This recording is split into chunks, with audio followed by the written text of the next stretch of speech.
most gangster battleship of all time. Ladies and gentlemen, the USS Texas, predating both world wars, being built in 1914, it is commonly referred to as the last Dreadnought. But it's not technically a Dreadnought, it belongs to the American New York class of battleships, which were commonly referred to as Super Dreadnoughts, which are basically just dreadnoughts that were made in twelfths. And you're never gonna believe this, but they were better than all the ones made with the metric system. What made them the best? Well, they had the largest guns ever put on a boat before at that point in time. Those being the Mark I, a turret with 2 barrels capable of launching 14-inch shells that weighed nearly 1,600 pounds apiece. The USS Texas had 5 of them, 2 in the front and 3 in the back. It was like a Freedom sedan. Those guns were also aimed with ballistic calculators and analog computers, making them some of the most accurate naval guns in the world at that point. It was also equipped with 16 Mark 8s shooting 5-inch shells, and 8 Mark 10s shooting 3-inch shells. Not only did it have the best offense in its day, it had the best defense as well. It was the first ship in world history to incorporate anti-aircraft guns, as well as having a 12-inch thick hull. Yeah, an entire freedom foot of Pittsburgh steel. The only thing millimeters is going to do to that is scratch the paint.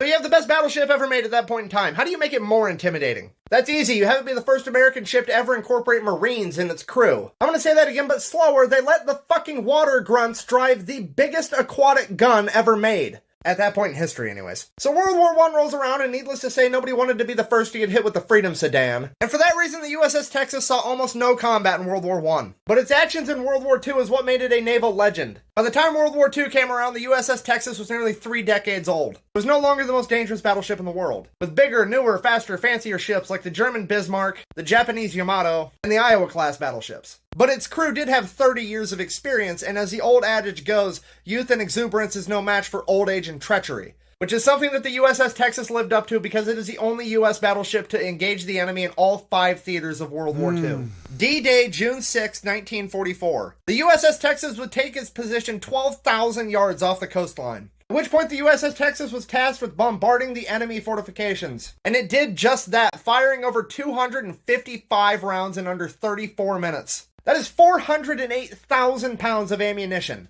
Let's put that into perspective. Your average Volvo weighs about 4,000 pounds. Meaning that the Texas was shooting the enemy with about 3 spicy Volvos a minute for half an hour straight. I'm trying to tell you that the Grim Yeater over here bitch slapped the enemy's coastline with an entire car dealership in the amount of time it takes you to watch a TV show. The Grim Yeater would continue to airmail spicy Volvos to the enemy until June 11th, when it ran out of ammo. Would then sail to the rear detachment off the coast of France to pick up more ammunition, and then sail back to continue engaging the enemy. By the time it had returned to the beach at Normandy, the Allied troops had driven the enemy so far back that its guns could no longer reach. So it advanced from 12,000 yards to 3,000 yards, the closest they could possibly get without beaching the ship. It is at that point in time the USS Texas said, "Hold my beer," and flooded all of its blister tanks on the starboard side, tilting the entire boat, changing the angle of the guns, allowing them to reach further inland.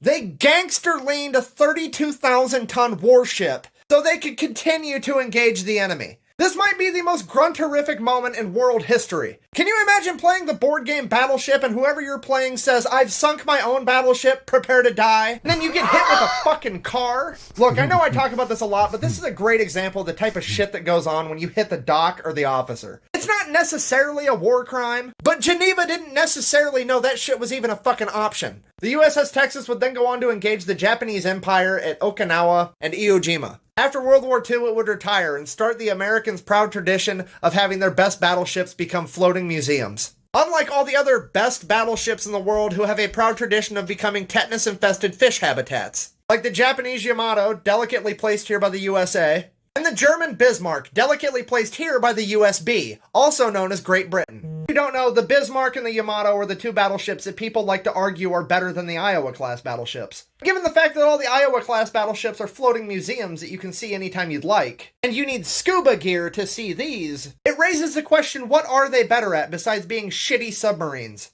For information on the most gangster battleship of all time, you can go to battleshiptexas.org. You can donate, buy memorabilia, or even buy a piece of the ship itself to help preserve this naval legend. Thank you for watching. Today we're talking about the most famous Polish soldier of all time. It all started in 1942 when the 22nd Field Artillery Supply Company was traveling through Iran. Several artillery grunts would trade a pocket knife and some food, and in exchange they would receive a Siberian brown bear cub. I know that sounds like some World War II version of A Siberian brown bear? I swear this actually happened. The bear was extremely malnourished and unable to swallow solid food, so the grunts, channeling their inner motherhood, would feed it condensed milk out of an empty vodka bottle. After regaining its strength, it would learn how to salute officers and march on its hind legs with the grunts. This would lead to him becoming obviously very popular, at which point he was given the name Wojtek, which roughly translates as the joyful warrior. Wojtek would grow rapidly to a size of 6 feet tall and 500 pounds. Being raised exclusively by grunts, he enjoyed the finer things in life, like wrestling with his brothers, drinking beer out of a specially made mug, and puffing lit cigarettes approximately 1 time before swallowing them whole. One day, Wojtek's company would be informed that they were heading to the front lines of Italy, and that they were regrettably not allowed to bring a mascot to the front lines with them. So Wojtek's brothers did the only thing they could do.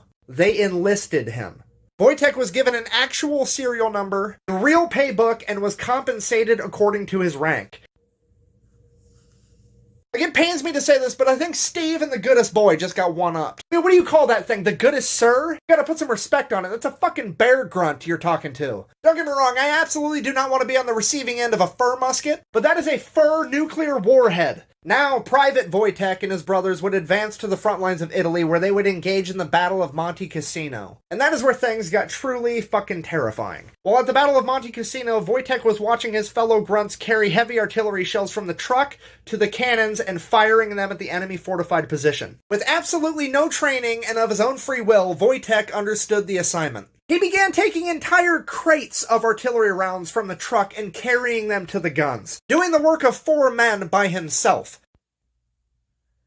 Did we just get out Second Amendmented? Like, America has the right to bear arms, but Poland just armed a fucking bear. Don't get me wrong, I'm ecstatic that they were on our side, but I'm still a little upset. At least he wasn't using the metric system, so that makes me feel a little better. After the smoke had settled and the battle was won, Wojtek was promoted to corporal. Yeah, they made a bear a non-commissioned officer. They can issue lawful orders to privates. I'm trying to tell you, the Polish E4 Mafia has a bear. I'll explain what the E4 Mafia is in a later video. Wojtek would go on to be the world's best ammo bearer for the remainder of World War II. When the war ended, Wojtek's unit would be sent to Scotland, where they were later disbanded. At which point, Wojtek would retire to the Edinburgh Zoo. Originally, they would try to stick him in a habitat with other bears. But Wojtek wasn't a bear, he was a battle-hardened artillery grunt.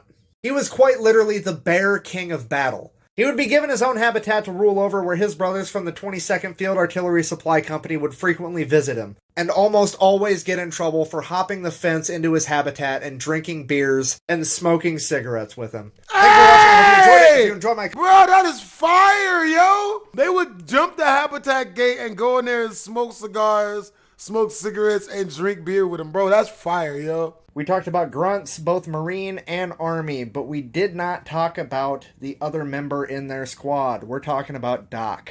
We're talking about the only guy on the battlefield that can both stack and unstack bodies. While a lot of people just think of him as a Motrin vending machine, they'll tell you to drink enough earth sauce.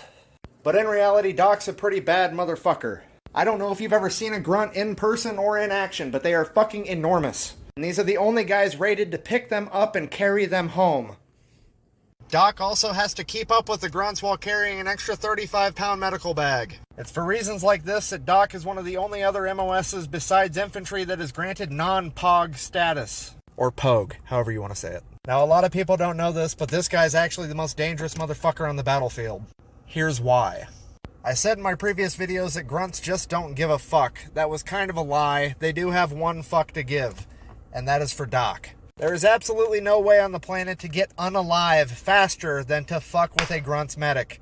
You see, there's a special relationship between a grunt and his medic. Doc's the guy that'll give you an IV so you're not hungover in the morning. Doc's the guy that'll pick a tick out of your taint with his fucking teeth if he has to. But most importantly, when the shit hits the fan, Doc is these guys' only lifeline. When you attack Doc, you not only attack a member of their squad, you attack the entire squad as a whole at the same fucking time. See, if you take a pop shot at a squad of grunts, they'll return fire. But if you take a pop shot and it lands anywhere fucking near Doc, things are going to escalate very quickly. Grenades will immediately get blooped. Belts are getting run through the 240. And before you realize that you even made a fucking mistake, you are already getting flanked. What's about to happen to you will get brought up the next time Geneva has a convention. Times like this is when these become deadly weapons. I guess what I'm trying to say is if you ever need to point a gun at the infantry, do not point it at the guy with the big backpack first. Because when you pull that trigger, you sign the most certain death wish in existence. Even a man walking down death row for the last time has a better shot at making it through that than you do, because he at least has a chance that God will perform a miracle.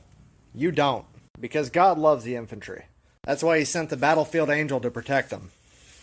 In conclusion, whether you hear these guys yelling hoo-ah or hoo-rah, it would behoove you not to fuck with their medic.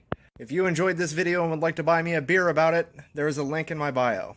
There's literally a link in his bio to buy him a beer, bro. This guy is a legend.